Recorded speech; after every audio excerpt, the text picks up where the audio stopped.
Bonsoir à toutes et à tous et bienvenue dans ce journal. 71%, c'est le taux de réussite au CEP cette année en Côte d'Ivoire, une performance qui marque une avancée par rapport à 2022. L'année dernière, seulement 64% des élèves avaient réussi. Elles, en revanche, n'ont pas eu la chance de passer leurs examens de fin d'année. Elles sont décédées sur le chemin de l'école. Ce soir, retour sur la tragédie qui a coûté la vie à 6 fillettes sur le fleuve Biya. Et puis la commission électorale indépendante dévoile le chronogramme des futures élections locales comprenant les étapes clés de ce processus démocratique très attendu.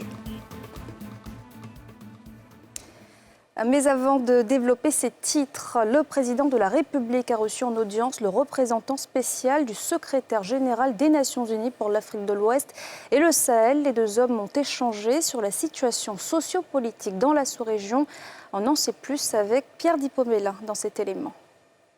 Le nouveau représentant spécial du secrétaire général des Nations Unies pour l'Afrique de l'Ouest et le Sahel, Leonardo Santos Simao, a été reçu au palais de la présidence par le chef de l'État ivoirien, Alassane Ouattara, qui l'a félicité pour sa nomination dans la sous-région ouest-africaine, avant de présenter ses préoccupations.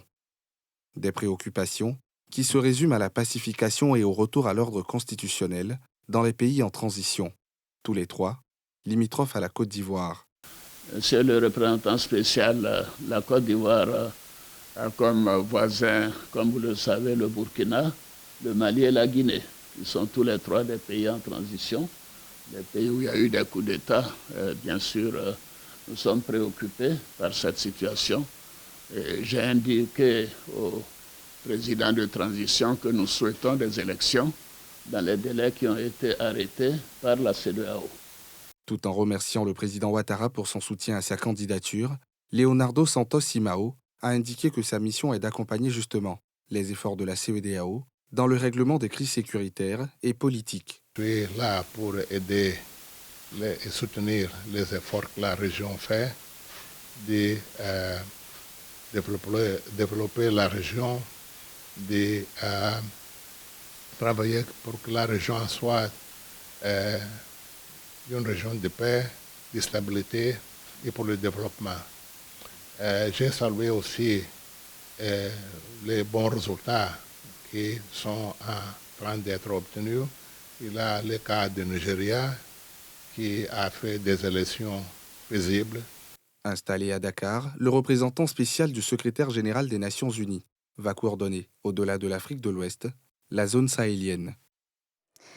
Comme annoncé en titre, les résultats du CEP sont tombés ce matin. 71%, c'est le taux de réussite cette année, une progression de 6% comparé à 2022. Ambiance dans les centres d'examen ce mardi avec Timé Danger et Tanguy Conin. 2 semaines après les compositions, les candidats au CEPE, certificat d'études primaires élémentaires 2023, sont situés sur leur sort. En première ligne, pour la proclamation officielle des résultats, la directrice générale des examens et concours du ministère de l'Éducation nationale.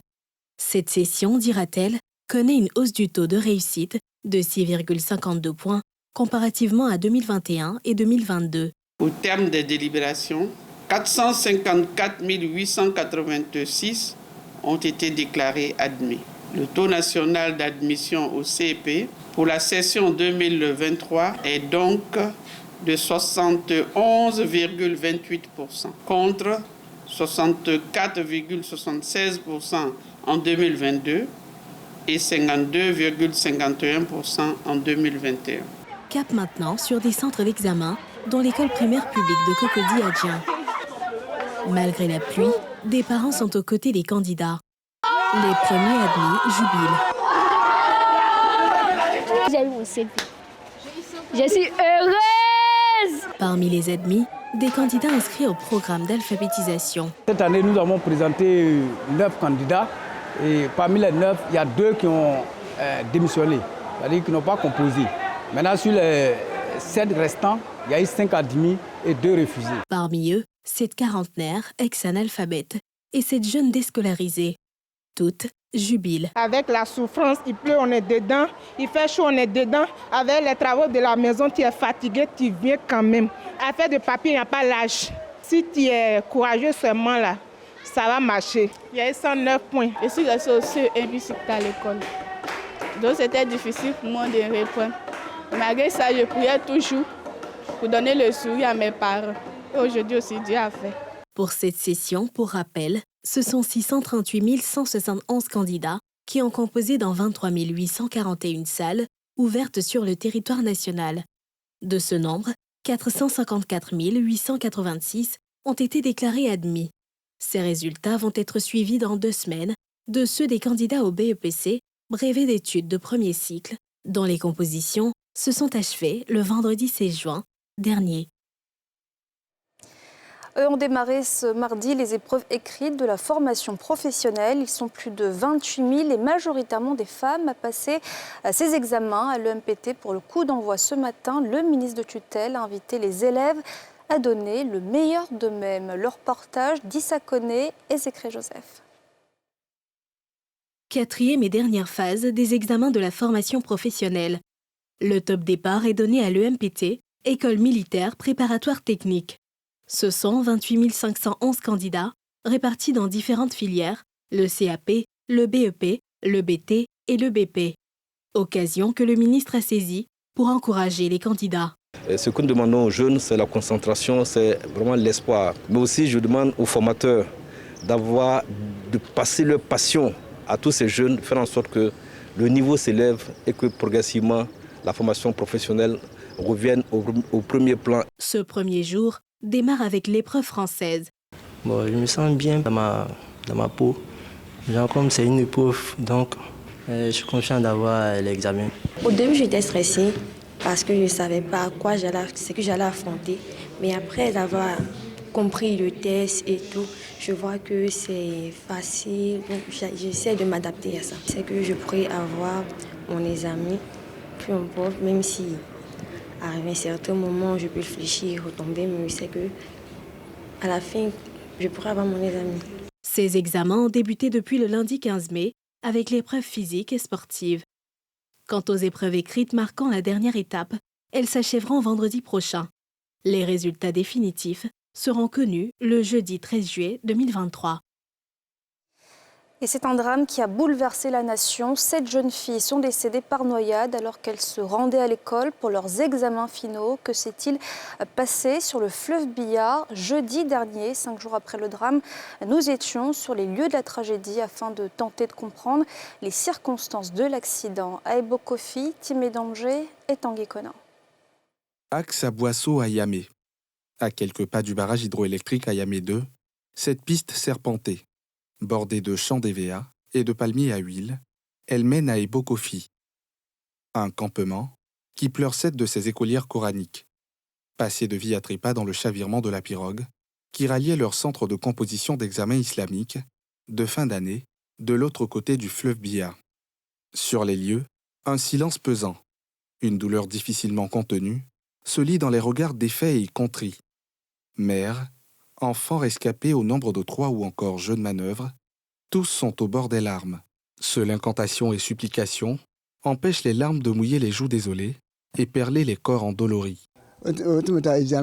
Elles partaient pour l'examen, elles ont pris la pirogue, mais il n'y a pas eu de vent pour retourner la pirogue. C'est le décret divin, c'est la volonté de Dieu. Le recours à la foi fait ses effets. C'est leur habitude de prendre la pirogue pour aller dans cette école.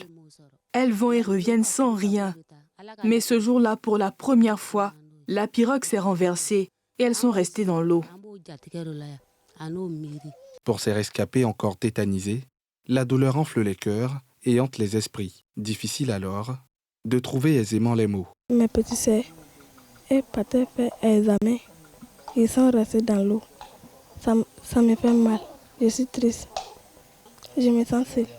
Cap sur le site appelé la gare, là d'où tout est parti. D'ici, à bord de cette pirogue, 10 fillettes embarquent.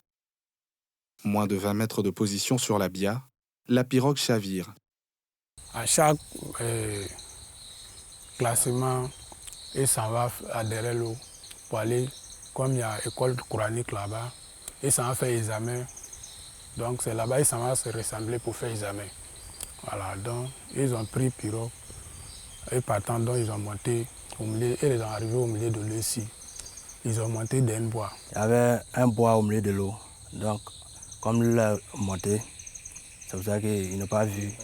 Donc, ils ont monté dessus. C'est renversé. 72 heures après, Ebo Kofi, campement perdu dans la forêt sans père virante, qui a fait place à des exploitations agricoles, veut tourner la page. Sur la route, un plaidoyer. La construction d'infrastructures de base, dans écoles et centres de santé, dans une zone difficile d'accès.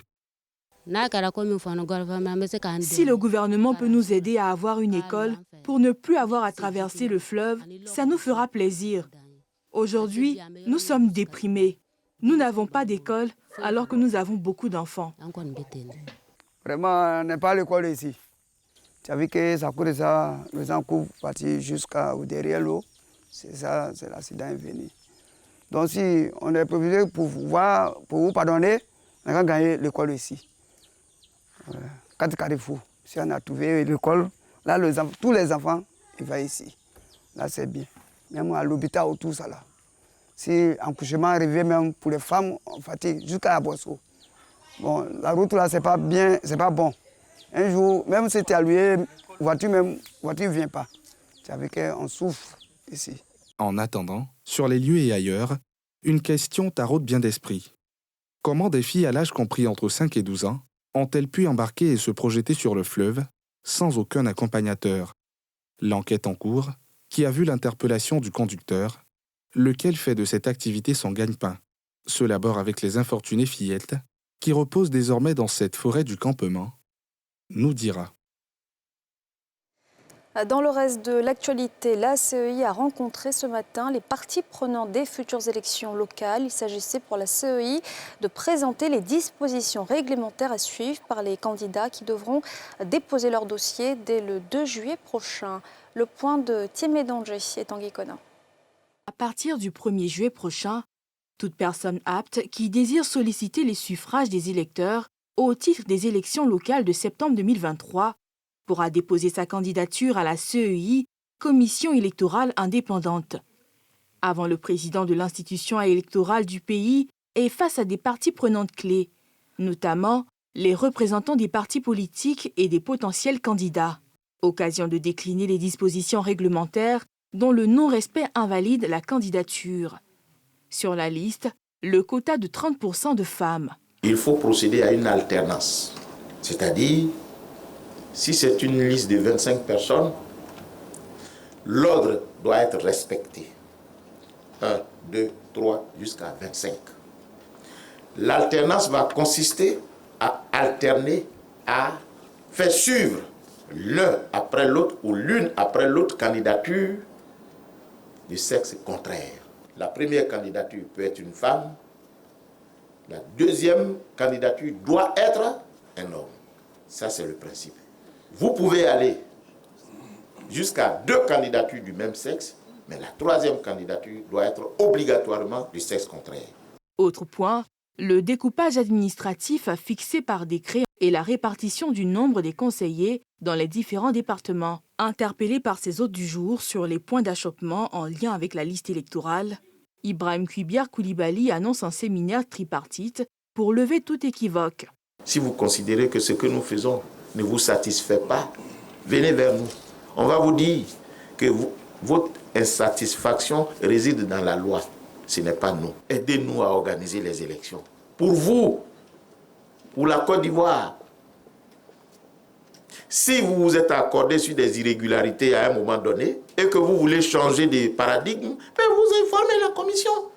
Ça là, on a accepté en 2008-2009 que des gens s'inscrivent sur la liste électorale sans papier ou avec un extrait d'acte de naissance. Mais aujourd'hui là, on n'en veut plus. Nous, on va en tenir compte. Mais vous faites comme si vous n'aviez jamais décidé ça. Et c'est la commission électorale qui est prise à partie. Non. Invités à cette rencontre, des acteurs politiques et candidats potentiels saluent les éclairages faits. Ce genre d'atelier, ça nous apporte, ça nous enseigne et ça nous forme. Je me suis dit que l'année dernière, j'ai beaucoup appris et il fallait revenir encore pour apprendre des choses cette fois-ci. Et vraiment, je suis très ravi d'être là ce matin car j'ai beaucoup appris. Plus nous sommes informés, mieux nous transmettons à la population, à nos équipes, et nous faisons moins d'erreurs. Qu'on ait gagné ou perdu, on est à l'aise parce qu'on sait qu'on a marqué un pas et on sait aussi qu'on va vers un changement des paradigmes. Notons que le dépôt des candidatures qui s'ouvre début juillet va être suivi fin juillet de la publication des candidats retenus pour solliciter le suffrage du collège électoral convoqué aux urnes le 2 septembre 2023. Et puis la Tabaski, la fête du mouton, sera célébrée le 28 juin en Côte d'Ivoire. Déclaration du porte-parole du COSIM ce mardi. C'était en présence d'Issa Koné et Zécré Joseph. La Tabaski ou fête de l'immolation sera célébrée ce mercredi 28 juin en Côte d'Ivoire. L'annonce a été faite par le Conseil supérieur des imams COSIM et le Conseil supérieur des imams sunnites, CODIS, au siège du COSIM. Le COSIM et le CODIS informent la communauté nationale que la station à Arafat aura lieu, Inch'Allah, le mardi 27 juin 2023. Ainsi, la fête de la Tabaski sera célébrée en Côte d'Ivoire, Inch'Allah, le mercredi 28 juin 2023, correspondant au 10 Zulhijja 1444 de l'Hégire. Les imams souhaitent bonne fête de Tabaski à toutes et à tous. Le croissant lunaire marquant le premier jour du dernier mois du calendrier musulman a été observé depuis dimanche 18 juin en Arabie Saoudite. Le mardi 27 juin, les musulmans feront le pèlerinage en Terre Sainte à la Mecque. La Tabaski est quant à elle célébrée 70 jours après le Ramadan. Et à l'approche de la célébration de la Tabaski où l'on immole un mouton, les parcs à bétail s'animent dans le pays, comme nous le montrent Moussa Nikema et Kim Eric dans ce reportage. C'est bientôt la fête de la Tabaski. Et qui dit Tabaski, dit rituel du sacrifice de mouton. Comme chaque année, des centaines de camions provenant du Mali et du Burkina Faso approvisionnent le marché du bétail. Moi, actuellement, je pense que c'est au même rythme que l'année dernière. Le marché approvisionné. Les camions viennent comme ici doit. Pas encore la gourmand, parce que vous savez qu'à Abidjan, ici, c'est pas n'importe qui peut garder un mouton chez lui. Donc les gens attendent 2 jours à 3 jours de la fête pour venir acheter le mouton. Actuellement, c'est les revendeurs dans les marchés annexes qui viennent se ravitailler sur le marché ici. Bon, normalement, on s'attend à 120 000 têtes pour la population d'Abidjan. Si l'approvisionnement du marché est effectif, les prix et les quantités reçues dans les parcs à bétail ne sont pas les meilleurs. Comparativement aux années passées, il y a moins de moutons que les années précédentes. Il y a la situation des pays fournisseurs de moutons qui est problématique. Et comme c'est une année aussi où on est en pleine saison des pluies, cela peut expliquer aussi le retard de la venue des moutons. Il y a des moutons de 100 000 jusqu'à même 900 000. J'ai vu des moutons à 900 000. Quand la fête approche, les moutons deviennent un peu plus chers. Donc on a préféré venir faire maintenant.